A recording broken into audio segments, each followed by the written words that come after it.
Yeah, let's start, man. Hi, Michael. Hi, Hato. Hi. My name is Artur Stękalski. Your name is Michael Salako. Yeah, right. Do I pronounce it well? Perfect. Perfect. Okay. Man, I just wanted to ask you about your story. Where are you from? Where are you now?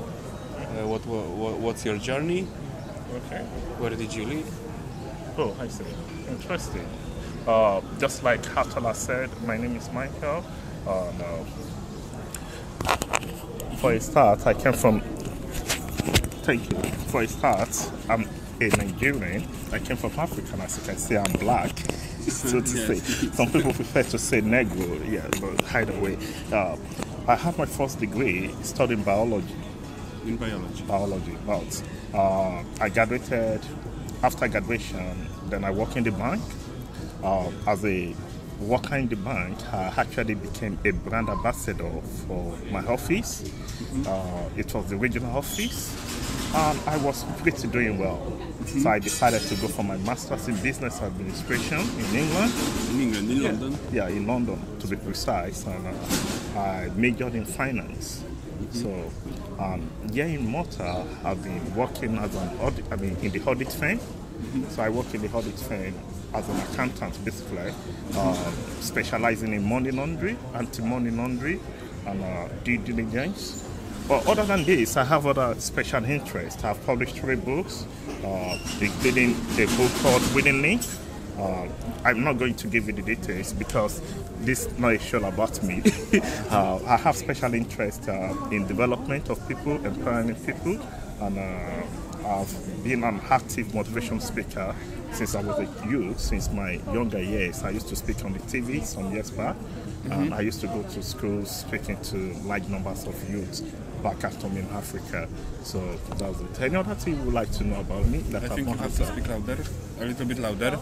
Louder? Oh, I don't know how to shout. No shouting, but louder like me. I know my accent is louder, but yeah. So that was do you feel like it was a pretty long journey in your life? Pretty long journey. Actually, there's nothing like pretty long journey, okay, because the journey is actually, I'm not looking towards an end destination. The end destination is the journey itself. Mm-hmm. So you are enjoying your journey still. Yes. Okay. Do you think reading books is important in life? Of course, you can't do without reading books. You can do. You cannot do without reading books. Okay. Because how many did you read in your life? Oh my God.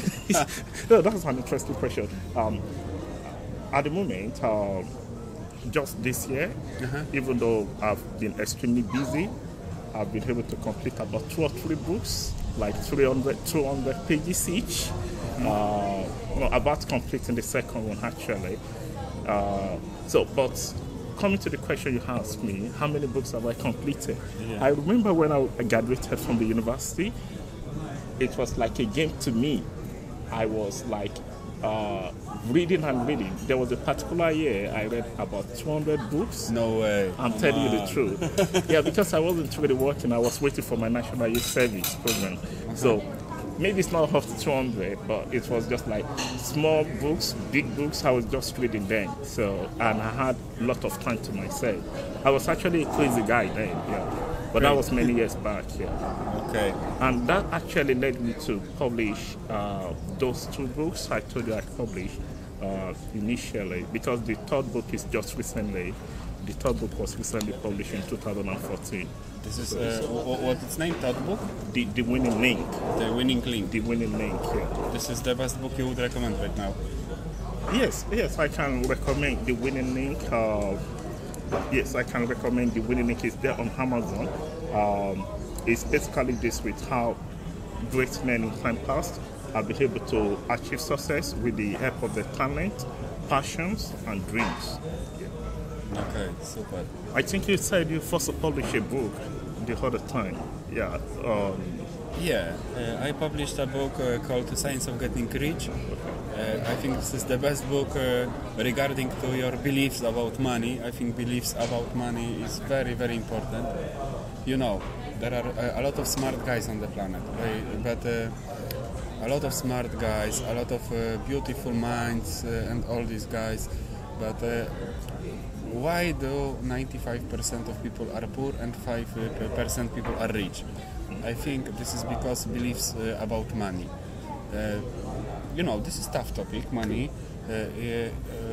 You get a lot of emotions hearing about money, but I think it's important to talk about money. Yeah, it's extremely important.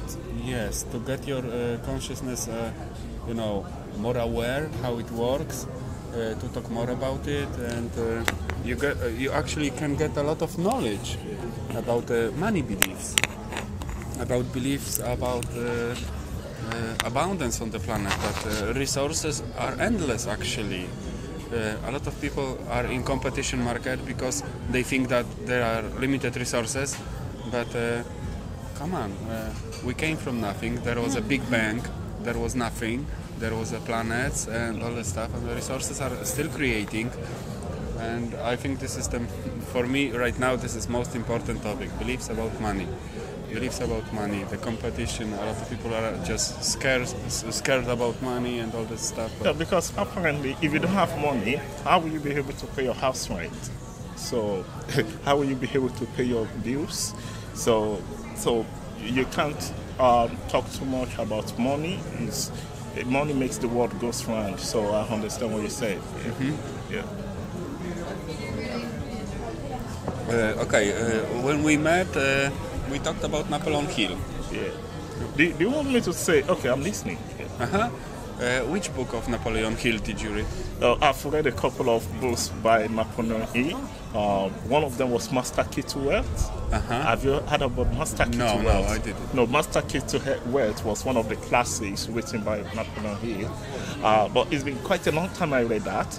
When I told you I read a couple of books within a year, I was actually a crazy guy then before I started working.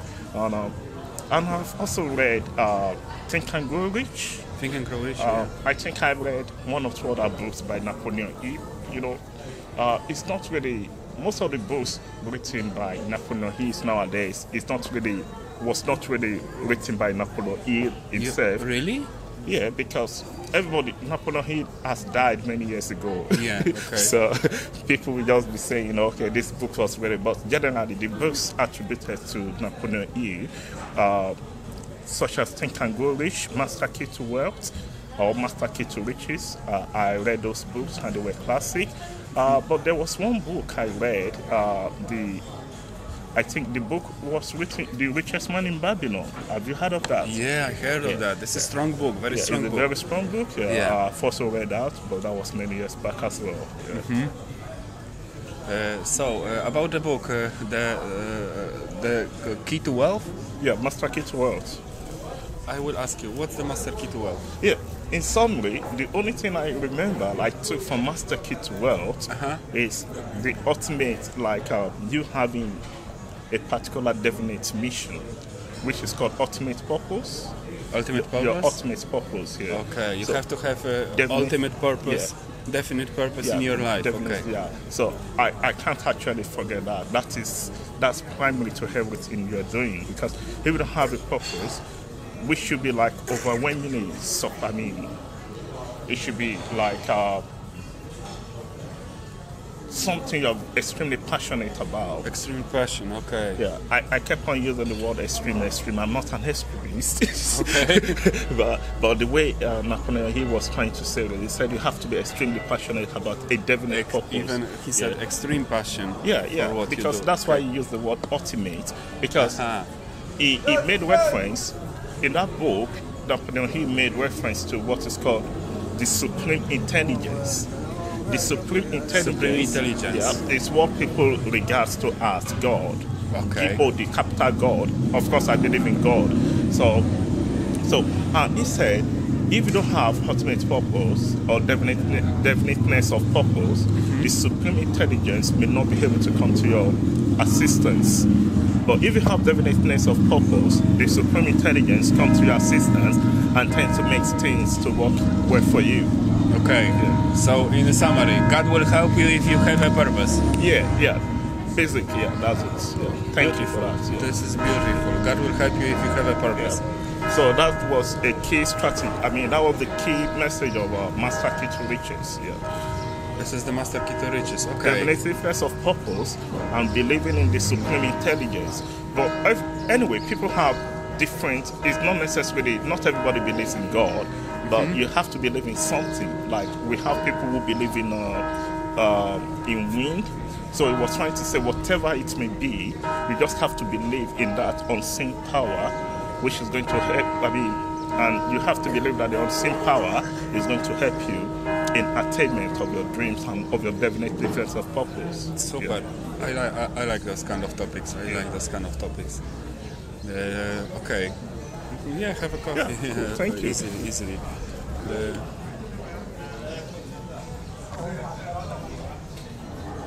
So, for example, what would you advise people for a first step? Because you made a lot of changes in your life. You grew up in Nigeria, then you went to London, you studied in London, now you are in Malta. I think this is a pretty, quite a journey, from my opinion. You've also traveled around the world. You've been to Italy, you've been to Come on, Egypt, I just came to Malta from Poland, so okay. What's my travel? Come on. But you lived in England for like 6 years, then now you are living in Malta for 2 years, so I would call it a success. Yep. Because, come on, this is a lot of change in one life, living in 3 places. What would you recommend for people as a first step to make changes in their life? Would it be reading books? Apparently, reading books has helped me a lot because I've been privileged to have opportunities on account of what I know. And there are a lot of people who have gotten opportunities in life on account of what they know, because knowledge is power. Knowledge is power. Yeah, but when you talk about changes, what will you recommend for change? You have to first think about why do you need change in the first instance. If you don't have the reason why you have, if you don't have a reason for changing, then the journey is going to be very difficult for you. And when the journey gets difficult, you may be depressed. Okay. But if you know the reason why you decide to take a change or make a change, then the journey is not going to be so, because definitely it's going to be a roller coaster. Sometimes you have opportunities. Roller coaster means high and downs. Higher coaster. Yeah. Okay. High. Sometimes today it may be high. Sometimes tomorrow it may be down. So, but if you have the reasons why you want to make a change or you're going for a change, then your journey will tend to be easier. Then you tend to overlook some stuffs. But apparently, you must have a mindset of adaptation, because if you can't adapt, it's going to be extremely difficult. You have to adapt different cultures, different situations, different circumstances. Yeah, okay. Are you a risk taker? Risk taker? I'm far from being a risk taker. Really? I'm far from being a risk taker. Way, come on, but really? You can't actually make any progress in life without making any risk. You understand? Being an accountant, accountants are generally referred to as people who do not like taking risk. I get it. Yeah, you understand? Okay. So that's not they tend to be they tend to be conservative or prudent in nature.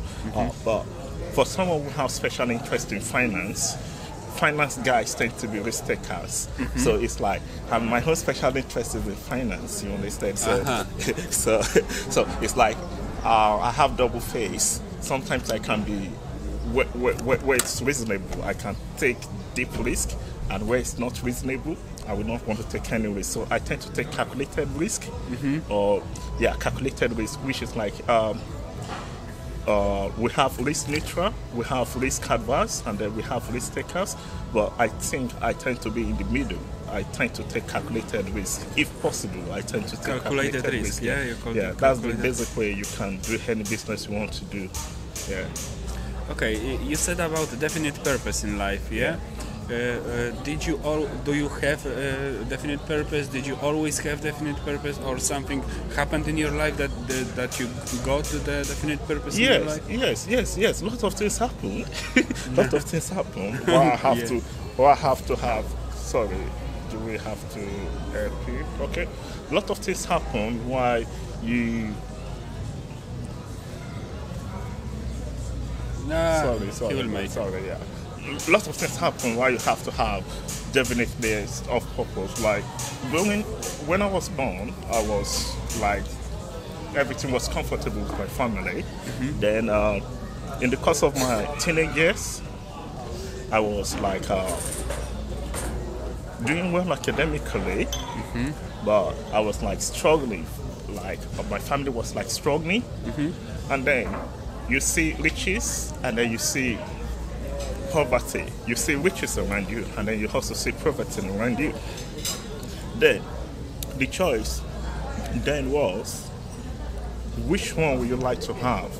And why do you want to have riches? Why do you want to become success? Why do you want to become somebody in life? You understand? Why do you want to study hard?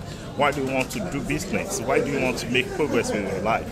And I feel like the only reason why you have to make progress is for yourself, for your family, and for your neighbors. For yourself, for your family, and for your neighbors. Most of the richest guys in this world, you talk about Bill Gates. Bill Gates now is a philanthropist. He's got like a lot of projects money in Africa and as well as in Asia. Andrew Carnegie, who used to be one of the richest men in time past in the America, Andrew Carnegie. You know Andrew Carnegie? Yeah, he had a lot of what's it called? Libraries. He gave out. When you talk about Henry Ford,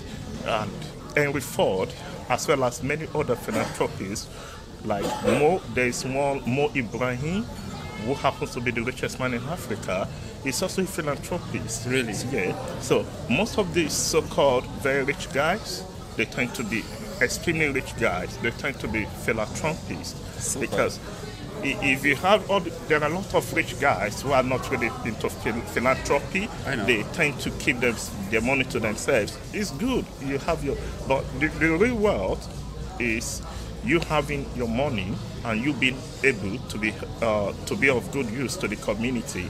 That's actually the real essence of money. Okay. One other question.